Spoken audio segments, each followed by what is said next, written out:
Hey, what's up, everyone? We have an update on Hurricane Melissa. It's me, Jeremy, October 26, 2025. It's about 8 p.m. Eastern Time. And so I'm hearing that the storm is now, Cuba is now in the line of the storm, that there could be landfall in Cuba.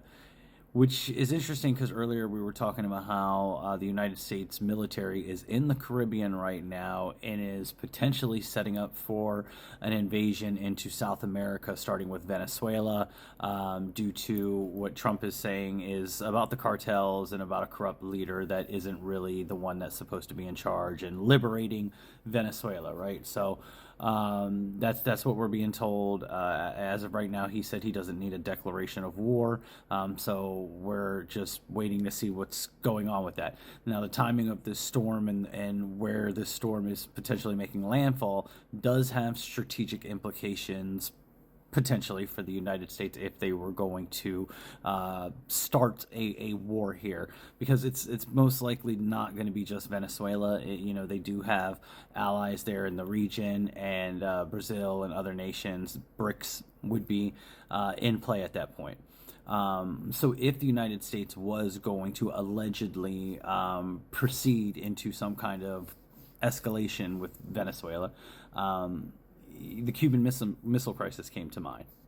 I was thinking of the Cold War, because I'm thinking Russia's aligned with, BRICS and all this. So the Cuban Missile Crisis also happened in October, coincidentally, right around this time frame between October 16th and October 28th. So we have some similar timelines, some similar energy here. 144 when I said that.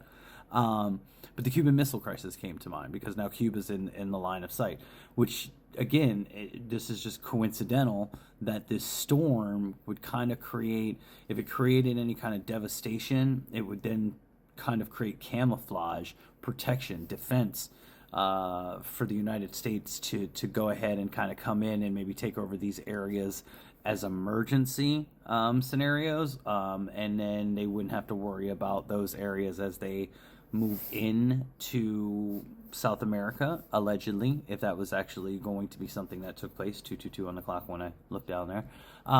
So this is all just for entertainment purposes only, but Hurricane Melissa is looking like it's going to make landfall not only in Jamaica, but Cuba as well. And it just made me think, with the U.S. military being down there in the Caribbean and the rumors and, possibility of the escalation with South America, the Cuban Missile Crisis came to mind, and I just thought it was something I'd share.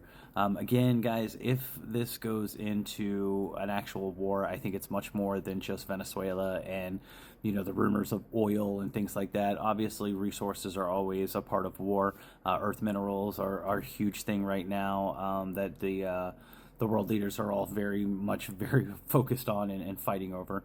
But also, it's always been about strategic positioning and controlling of supply lanes. So the Panama Canal is right down there in that region. Remember, Trump did mention the Panama Canal before, and they always like to tell you ahead of time exactly what is coming down the pipeline. Pun intended with the pipeline, right? Because it's all about controlling the pipelines. Pipelines of commerce. My name's Jeremy, guys. Please share the video, like the video. Remember, this is for entertainment, educational purposes only. These are all just allegations that we're hearing right now. We hope that everyone stays safe, and please take care of one another. I love you guys, and I'll see you in the next video. Peace.